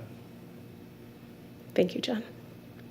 Okay, so the specific request is to recommend to the Board of Commissioners the approval to reject the Michigan Department of Corrections Office of Community Corrections proposal for fiscal year 2024. Second. Okay, we have a motion by Commissioner Smelker, second by Commissioner Colton, to recommend to the Board of Commissioners approval to reject the Michigan Department of Corrections Office of Community Corrections proposal for fiscal year 2024. Any further discussion? Gary? Yeah, I appreciate the passion. Like Michael Brown said back when he, gave his budget presentation, that the departments have a lot of passion for what they're doing there. At the same time, what's the next program the state's going to cut? That the Berry County taxpayers are going to have to pick up because they've taken on these, like Mike Colton said, you get these grants and then they run out. Look at the federal government. What are they doing? They're running out of money. The interest rate now is just tearing them up. Where does the state get a lot of their money from? For the federal government. So the state passed a lot of money this year, right? $82 billion, 81.6 or whatever billion dollar budget. Guess what's going to happen next year? More cuts. When are you as Berry County Commissioners going to start realizing it's going to have to be done? I've said it in public, about a month or so ago. You've got to start looking at the reality and projecting what's going to come, what's going to start happening. You can't just keep on spending money, and you're doing a real good job of saying, okay, let's spend some more money. Thank you. May I have a response to that? You may, but I'm not going to let this become a dialogue between the two of you, so. Sure. I just want to note on that first grid with the ADC graduates, 329 graduates. And I guess I'm looking at 2019. If you look at the cost of prison, depending on which source you look at, anywhere from $34,000 to $48,000 per person to house somebody in a prison for 1 year. If you multiply that by 329, I think you'll see there's a significant savings here. Additionally, the state would be crazy not to fund these programs because we're saving them money. And I should point out that this particular motion does not have any funding embedded in it. It will necessitate further consideration of a reallocation of funds if we're going to maintain the programs. But this resolution deals only with a decision to reject not submit the request for funding from the state under their current guidelines for this coming year. So, any further discussion? If not, all in favor, please say aye. Aye. Opposed, same. Okay. Thank you. Ladies, thank you very much. We appreciate you being here. Certainly appreciate all of your efforts. Thank you.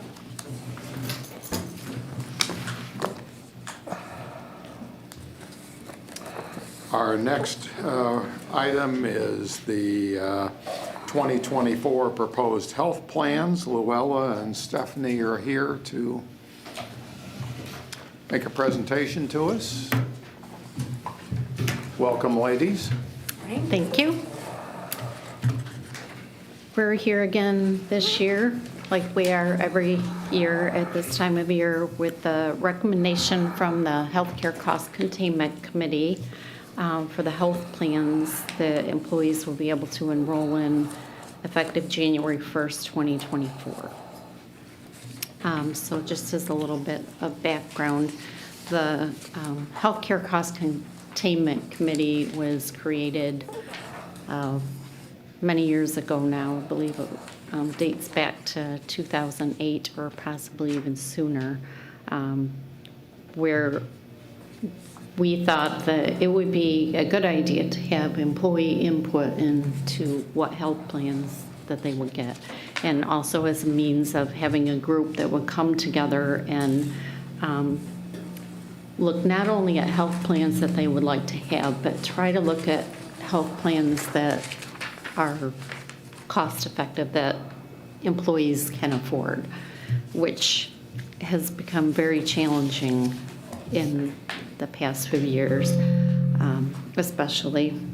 And the Healthcare Cost Containment Committee is made up of up to, I think the bargaining agreements allow each bargaining group to have up to possibly 3 or even 4 members on the committee, but we typically have only had 1 or maybe 2, and of course those people have changed in and out over the years. Stephanie has been part of the committee, and once she joined, we basically never let her leave. So she started out on the committee as a representative from the Central Dispatch Union. When she became director, the union also saw the value of her expertise in the area and said that, yeah, even though she's not union, we're willing to let her be our representative. So that's just a little bit of background on the committee itself.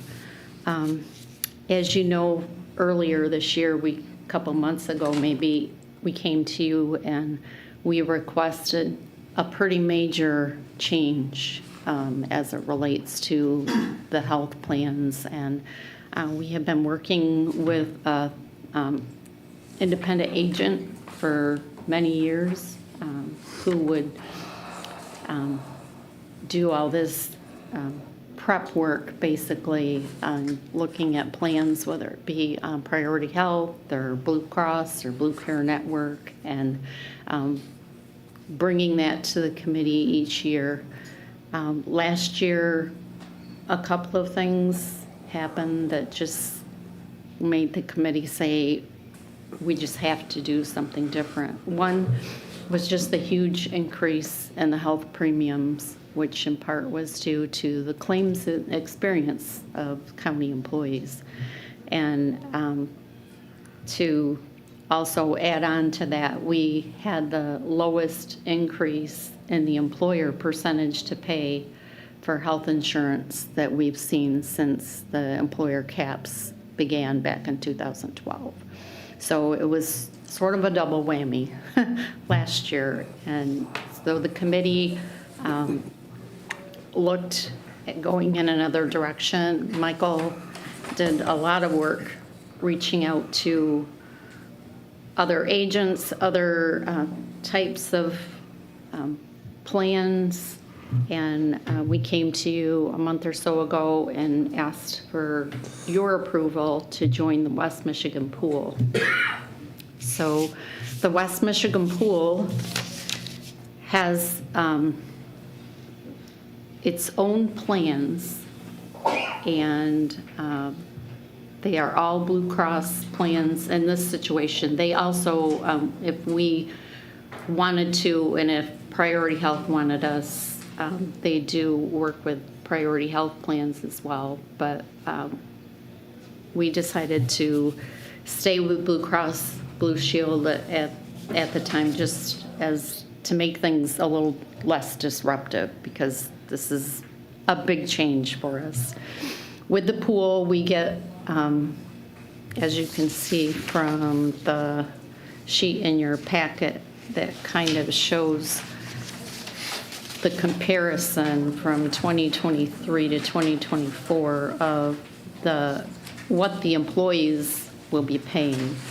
And the pool plans are over in the yellow shaded area.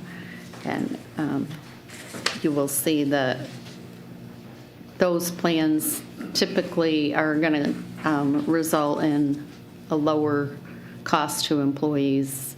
And the plans, as you'll also see, do not have very much detail with them, because there is a big difference between the plans that we offer now and the plans that are in the pool.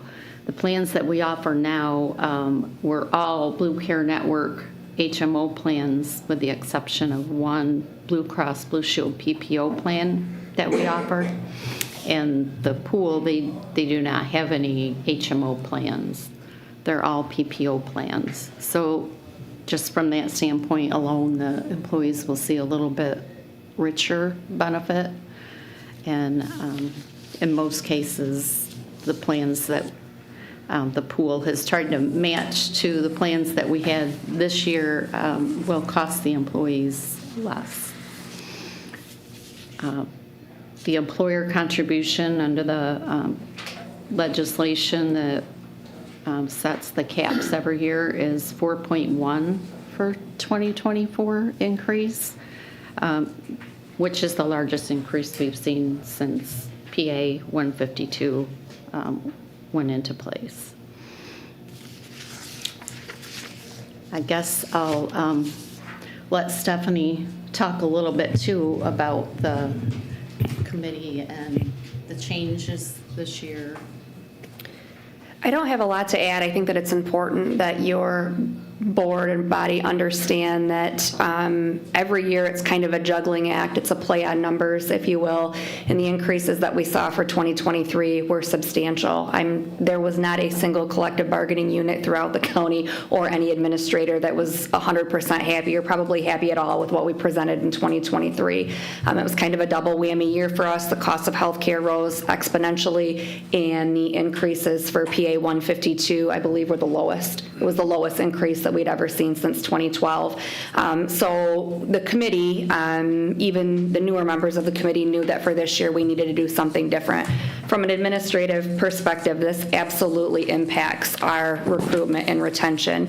And I think it's important that everybody know that one thing that we cannot change is our claims data, our utilization, and ours is high. We have a large amount of what healthcare companies or insurance brokers refer to as super users, and so that's typically a individual that has claims that exceed $50,000 a year in medical claims, and so we have a lot of those on our medical coverage. We have more than an average or normal group our size has, and so what that does is it drives the cost. So I think it's important that everybody understand that. Do I think that migration to the West Michigan pool is going to be, was it a slam dunk for us for this year? Yes, it was. Do I think that that's always going to be the case? No, probably not, as we continue to see what happens with the healthcare trends. So for us, it's a play on numbers, and for years, the history has been a play between a balance act between Priority Health, switching between Priority Health and the Blues. I feel that I talk to a lot of county employees that represent not only administration, but a lot of the different unions.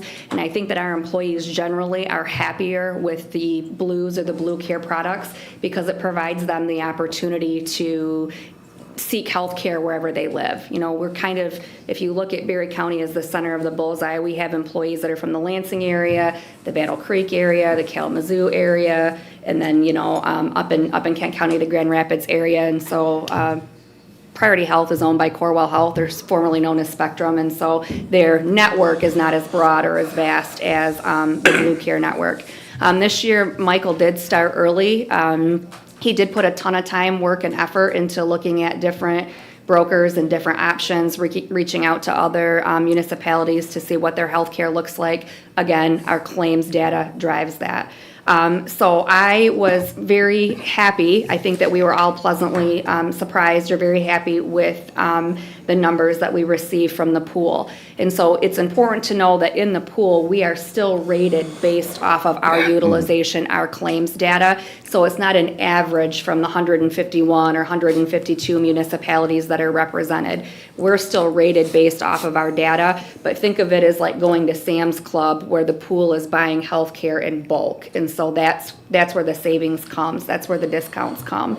Probably to some people, it won't matter if you talk about HMO versus PPO, but I have a little bit of a medical background, which is why I've not been allowed to leave this committee. I've tried, haven't I, Luella? I've tried. And so the PPO is definitely richer in plans, but the network is broader, it's larger, and the reimbursement rates on PPO plans are higher, and so providers are more willing or more apt to accept it because of that. And so for all of those reasons, we are here with this today, and I thought that it was important that everybody kind of have that little bit of information on how we got there and why.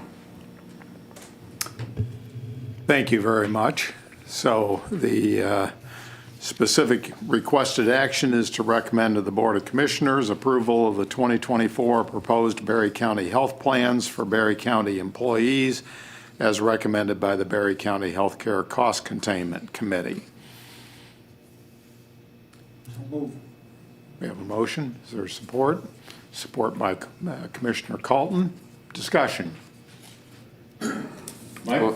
Well, first of all, I wanted to applaud you moving away from Blue Cross Network to like a Blue Cross PPO, because on the other end, I'm a provider for these, and Blue Care Network, every time someone comes in with a Blue Care Network policy, I'm just like, oh no.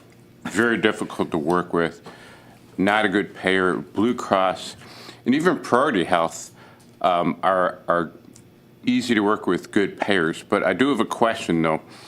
I don't understand how your HSA plans work. How does that work? So the HSA plans are high deductible plans. Mhm. So in order to have an HSA plan, it has to have a deductible of at least, and they keep changing the amounts, they keep increasing them. But this year, the lowest deductible that you can have and still have it qualify to be an HSA plan is $1,600 for single and $3,200 deductible for a two-person or family. So if it meets that criteria, then it can be an HSA plan. And the HSA plan just means that you can accompany that plan with a health savings account. And the health savings account is very tax advantaged because you can grow that money without it being taxed. And as long as you spend it on healthcare expenses, then it's not taxed. That can go year to year on to It retirement. goes year to year to year. You could use it for a Medicare Advantage plan or something like that. You can use it for any healthcare expenses, including optical, dental. So the insurance plan, the healthcare insurance plan, and the HSA account through a financial institution, which we use High Point, those are two separate. They're two separate things. They work together, but they don't all come from Blue Cross. And so every year the federal government sets a threshold, of how much you can put into your account, whether you're a single, a double, or a family. So 2 or more is considered a family. I just looked at the rates for 2024, and I can only remember the family rate. It's like $8,300. And so the employee here has the ability to put, if you have a family plan, you can make a per pay period contribution to your HSA, to your account at High Point Community Bank. And the health, the taxing advantages to that, it all comes out of your pay pre-tax, but it can be used for anything. So we don't have a standard dental optical plan here. Most of us have some type of reimbursement. Employees can use it for that. They can use it, and it's theirs. The money's theirs as long as it's utilized for healthcare purposes. And when you retire, exactly to your point, the money's yours, and you can use that for Medicare or whatever post-employment healthcare plans you need. Okay, thank you. And just to say too, the idea with the health savings account and the high deductible plan is that with a high deductible plan, with these HSA plans, the employee is paying first dollar. So you are paying like 100% of the discounted cost for pharmacy, any services that you have that aren't considered preventative and already covered at 100%. You're paying all of that until you reach the deductible. So the health savings account is meant to be alongside that, so you can put money in there to pay for the expenses that you incur with your deductible. Thank you. We do still offer one traditional plan for families or individuals that aren't comfortable or don't want to take that risk with the HSA. And so even though it's kind of cumbersome and a hassle for Luella to be the administrator of 5 healthcare plans, we offer that because if you just take a general look at the county pay scale, it's huge, right? From where people are on that pay scale. And so we try to make sure that we offer a plan that we hope can be affordable for everybody. We do have plans that are the high deductible HSA, but there's no payroll deduction. There's no payroll deduction for those plans. So the employee wouldn't see anything coming out of their check for it. They would just be responsible for whatever that deductible is. Like, we have a really high one where for one person it's $6,350, but for a family it's $12,700. But those plans also don't cost as much. They don't rise to the level of the full hard cap. So the extra, like if you look at the plan, you'll see where it says annual for the contributions, the ones that are in brackets. That's money that that they get once a month deposited into their HSA account to help offset some of those costs. So. Other questions? I have one question. Do you see in this new pool that people will have to raise their deductible to have the same coverage, or is that going to affect anything as far as the insurance policy that they're going to get? The plans that are being proposed in the pool are similar in terms of deductibles to the plans that we offered last year. Okay. If anything, because they're PPOs and not an HMO, it will feel like the benefit is a little bit richer to employees. And if you look at that second sheet there where it shows what the employee paid in 2023 and what they'll pay for a similar plan in 2024 in the pool, you can see that there will be a cost savings to most employees, for most of the plans. Moving to a plan that has similar deductibles, a little bit better benefit, and should cost them less. Thank you. Other questions? If not, we have a motion to recommend to the Board of Commissioners approval of the 2024 proposed Berry County health plans for Berry County employees as recommended by the Berry County Healthcare Cost Containment Committee. All in favor, please say aye. Aye. Opposed, same.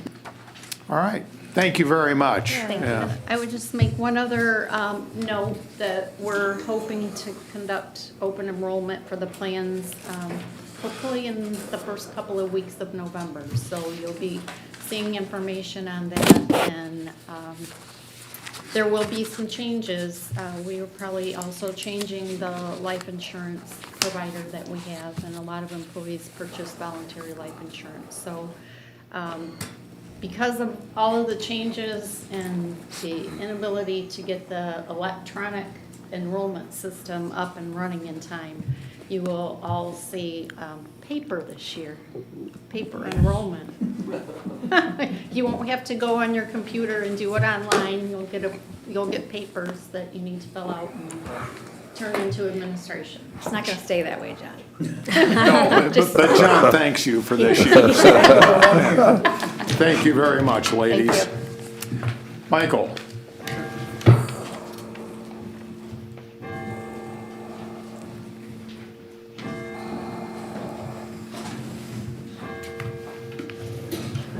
Good morning. I've got 2 items. Thank you, Stephanie. I've got 2 items. The first is regarding the Conservation Easement Board. I'm going to ask Heather to come up for a minute.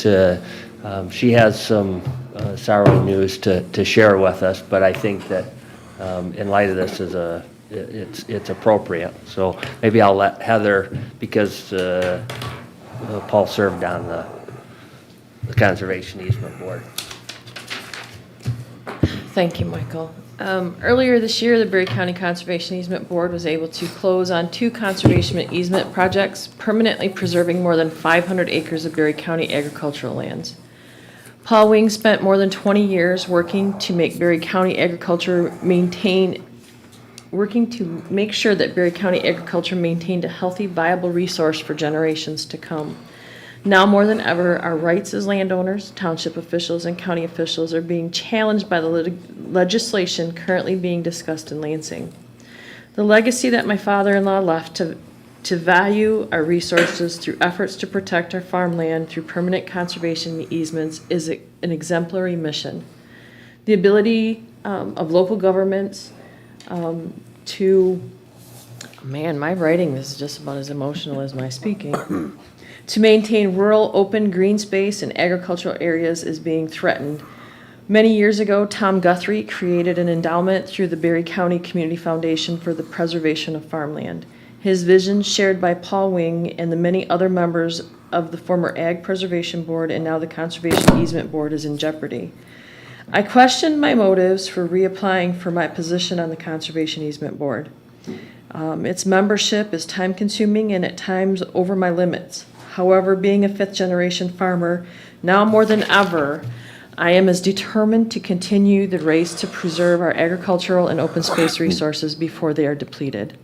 Future generations of Berry County residents deserve the right to farm, walk trails, enjoy streams and natural areas, unencumbered by the eyesore of solar energy installations, wind turbine parks, and mining operations.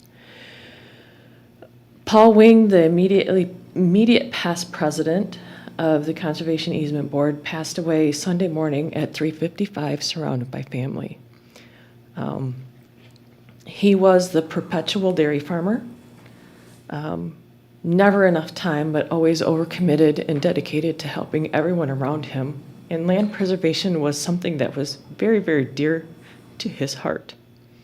Some of the last conversations I had with him were about this meeting, about this topic. I had to help him one day, just last week, and I was in a hurry because I had a meeting, and he said, well, what meeting is it? I said, it's Ag Pres, and he went, then go. So I'm not pursuing reappointment to this board to honor him. While that's part of it, the other part of it is I'm a fifth-generation farmer too. I've got the sixth generation living in my house. And with the legislation that's in front of us right now, the conservation easement that we place on our farm is in jeopardy. The MESPC can determine that a property is condemned, and they can enact an eminent domain over any property to install whatever they want if this legislation goes through. So the hard work that Paul spent the last 20 years doing, 25 years doing, would be all for naught. All of our precious open space areas that the Southwest Land Conservancy has worked so hard to preserve would be all for naught if this legislation goes through. I am determined more than ever to continue to fight for the right to conserve ag properties, to conserve open space properties, so that future generations have the ability to do what I can do. I can look out my window, I can observe my farmland, and I can watch open spaces and not have to look at solar panels. There is a better place for them than in agricultural properties or in open space areas. We have the mission to, as a farmer, we have the mission to feed the world, and we cannot do that if the Energy Commission can come in and remove our right to farm from properties that we own because they think that's the best place to put a solar installation. You will all be hungry in the very near future if this happens. I don't want to sound like a doomsday person, but this is an extremely important issue. Thank you, and you certainly have our, condolences. He, was a, Funeral services for him will be on Saturday. The family has asked that memorial contributions be made to the church. Some people are uncomfortable doing that. I highly recommend that if you would like to make a memorial contribution, to contact the Community Foundation and contribute to the Ag Preservation Fund. It would be greatly appreciated in our efforts to continue to conserve Berry County properties. thank you. And I appreciate your support for reappointing members to the Conservation Easement Board. This year, the 2 other officers have decided to decline seeking reappointment to the board. And so we'll be looking for new members with renewed interest in helping us do our mission. So, sorry, Michael. That's okay.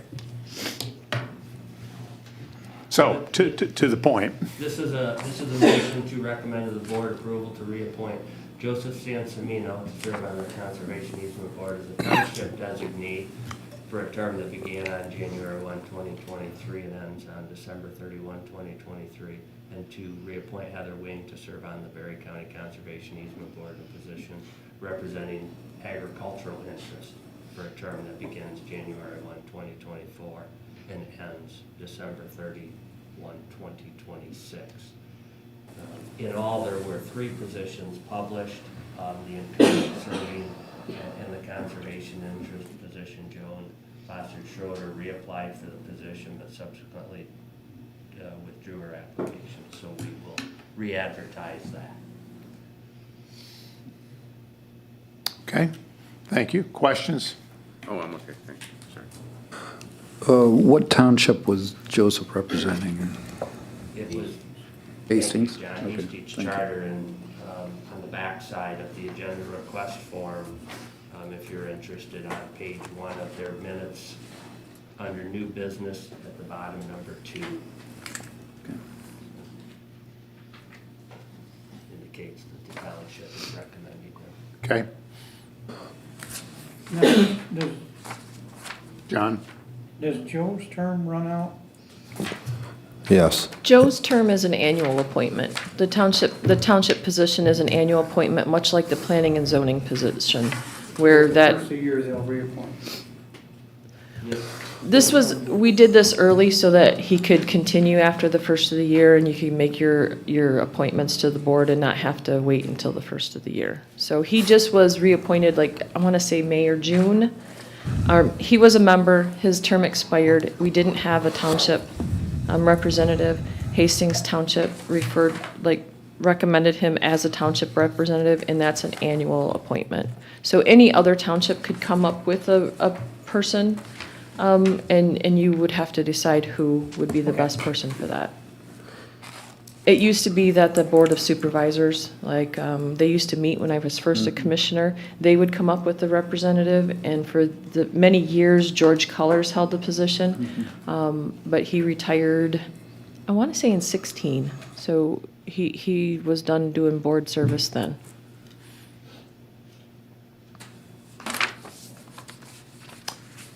Okay, so we have a request to recommend to the Board of Commissioners approval to reappoint George Sansamino. Sansamino, thank you. You'll probably need to remind me of that again here momentarily.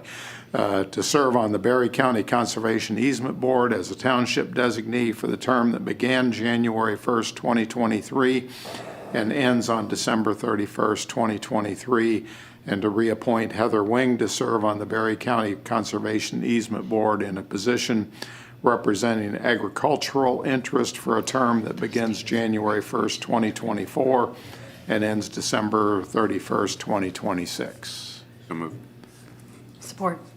We have a motion by Colton, support by Getty I'd have to say the name again. Do we need to correct those dates? The date 2023, I'm thinking should be 2024. That's what I was getting at. Yeah. I asked that Yeah, question. sorry. He was appointed as a township representative earlier this year. This would be for 2024. Yeah, okay. We will correct that. Okay, so we have to read the corrected motion to recommend to the Board of Commissioners approval to reappoint Joseph Sansamino Yep. to serve on the Berry County Conservation Easement Board as a township designee for a term that begins on January 1st, 2024 and ends on December 31st, 2024, and to reappoint Heather Wing to serve on the Berry County Conservation Easement Board in a position representing agricultural interest for a term that begins January 1st, 2024 and ends December 31st, 2026. All in favor, please indicate by saying aye. Aye. Opposed, same. Okay, thank you. And again, Heather, certainly have our condolences and prayers, so. Thank you. The next and last item is, that's not true, you have to, so that you don't forget, I don't get you off track, appoint folks. Thank you. Sorry. My final item is reappointment of a road commissioner to serve on the solid waste oversight, and specifically this is to recommend to the Board of Commissioners approval to reappoint Frank Fiala to serve on the Berry County Solid Waste Oversight Committee in the position representing the Road Commission for a one-year term that begins on January 1, 2024 and expires on December 31, 2024. So moved, Oster. Support. Motion by Doster, support by Getty. Discussion? Frank Fiala serves as our chairperson on that board. He does a phenomenal job.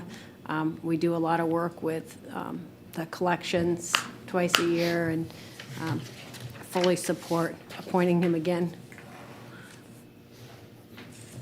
Other comments? I would just add to that I had the opportunity to work with him for a year with the solid waste, and like Catherine said, he's just a great guy. Does a good job. Always got a smile on his face, no matter what the situation is. He's a good guy. Okay. Then we have a recommendation to recommend to the Board of Commissioners approval to reappoint Frank Fiala to serve on the Berry County Solid Waste Oversight Committee in the position representing the Road Commission for a one-year term that begins on 1/1/24 and expires on 12/31/24. All in favor, please indicate by saying aye. Aye. Opposed, same. Okay, thank you. Thank you, Michael. Thank you. So I will bring us back now to the two board appointments that we had interviews for. First of all, the DHHS board, one position. We heard from Donald Perry and Rebecca Sabo. Any comments that anyone would care to make? Would anyone care to make a motion, or should we use the procedure that we have followed in the past to inquire as to your first and second choices? And I'll make a motion for Rebecca Sabo. Support, Oster. okay, we've got a motion by Commissioner Tunison, second by Commissioner Doster, to recommend the appointment of Rebecca Sabo to the DHHS board. Discussion? All in favor, please say aye. Aye. Opposed, same. All right, thank you. And second of all, we also interviewed Lois Bowers and Kimberly Miller for the Region 3B Area Agency Advisory Council. What is your pleasure on that one? I would recommend the appointment of Lois Bowers to the Area Agency on Aging. Second. Motion by Doster, support by Colton to recommend the appointment of Lois Bowers to the open position. Discussion? Bruce? I obviously would recommend Lois on it, but I also know that we had two other very good candidates came for us today, and I would request that we pursue them in other adventures, give them the opportunity to be on another board, because they seem like a good fit. Absolutely. I think we all agreed on that, and will encourage them accordingly. So, all in favor, please say aye. Aye. Aye. Opposed, same.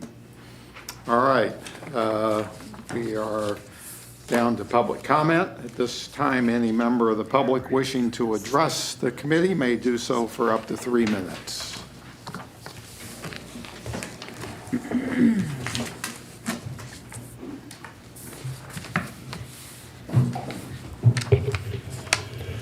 Larry Bass, Carlton Township. We've got the clock running on you this time. Is it right this time? Yes. You owe me 5 seconds. It's, there's no way I can be as eloquent as Heather was in talking about this issue. Okay, it's very important. And first off, a lot of us have no trouble beating you guys up when you think you've made a bad decision. I'd like to thank you for the decision you've made today on moving the resolution forward to the board for approval. I think that's very important. It also lets the people of the county know where you stand on this issue.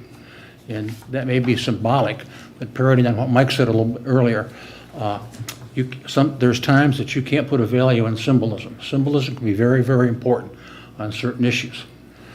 Now, back to one of the bills. House Bill 5122.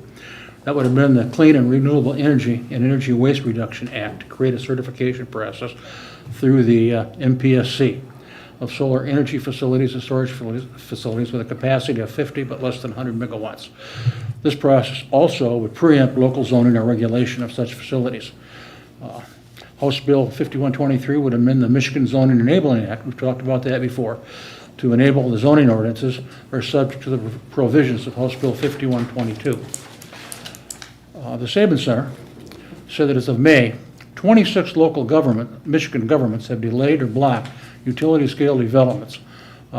This is the most of any state in the study. I think that's Oxford and myself.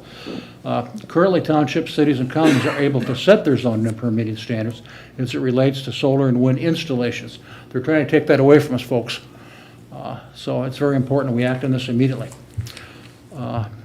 Michigan is not going to, this is from Abraham Ayash, and he's a Democrat from Hamtramck. He's stating these bills do not allow eminent domain or mandate committees to start investing to renewables. He said they create a voluntary process for landowners and developers who want to build wind or solar projects. Michigan is not going to all of a sudden be covered with 50% solar panels and wind turbines, he said. 3% of all farmland is what we need to accomplish our goals. We have 9.7 million acres of farmland in Michigan. 3% of that is 291,000 acres, or that equates to 454 square miles. Think about that for a second, if they get their way. Also, and Consumers wants to put an 8,000 megawatt facility, they're after 8,000 megawatts. That equates to 40,000 acres, okay? My recommendation is, in Wayne County has 10,037 acres, 24,000 acres of farmland in Oakland County. In Macomb County has 73,000 acres. That's all in the southeast portion of the state. If they want to build these wind turbines and solar panels, I suggest they build them in the southeast portion of the state. They've got more than enough territory down there. I think we have to push that if possible. The one disappointment I have is I wish this vote had been unanimous. It didn't happen, but we moved in the right direction, and I really want to thank you folks for making what I think is the right decision. Thank you very much. Thank you, Larry.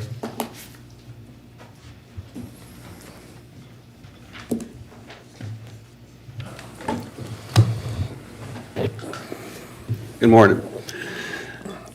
right now I feel like an unrepresented taxpayer.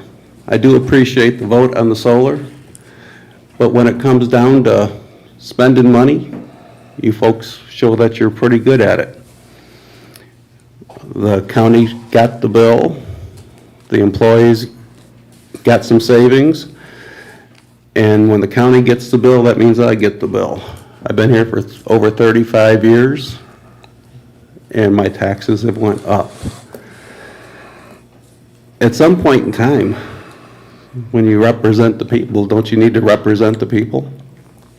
The tax allocation, you know, the tax rates, millage rate may not go up, but at the same time, as it was said earlier, taxable values went up, which means my taxes are going up. So once again, it's nothing but a tax, tax, and tax. So it really concerns me that the 2A amendment that was passed by precinct delegates at the executive committee might have needed a minor adjustment, but not the major adjustment that was put on. There was a vaccine resolution that was passed on full information at the last one. So how do you get these things on your agenda to vote on them? We, the people, would like to see your votes. We want to know what you're really thinking, and that's what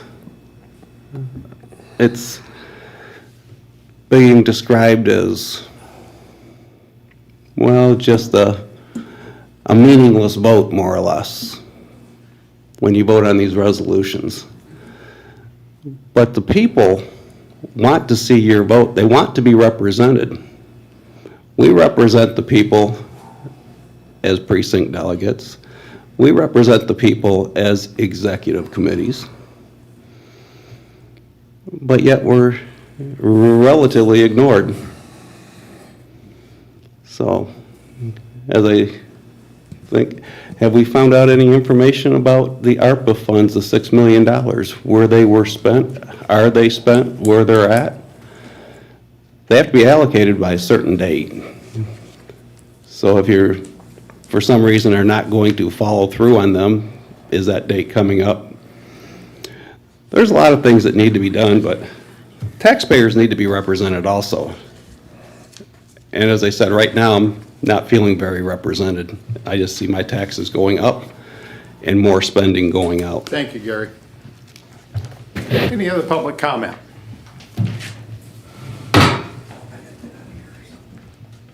So there's a reason why I don't come to commission meetings very often, because I just cannot stop talking in this room. I would like to recognize Pam Palmer and her retirement this week. As a former chair of the county commission, she represented the clerk's office exemplary, and I applaud all of her steps in modernizing how everything works in this county, and I really appreciated all of the stuff that she took care of seamlessly while I was chair and since I've been chair. So congratulations, enjoy your family, and I'm sure we will not hear the last from you. We will see you again. Thank you. I'm not moving. Thank you. Thank you, Heather. Other public comment?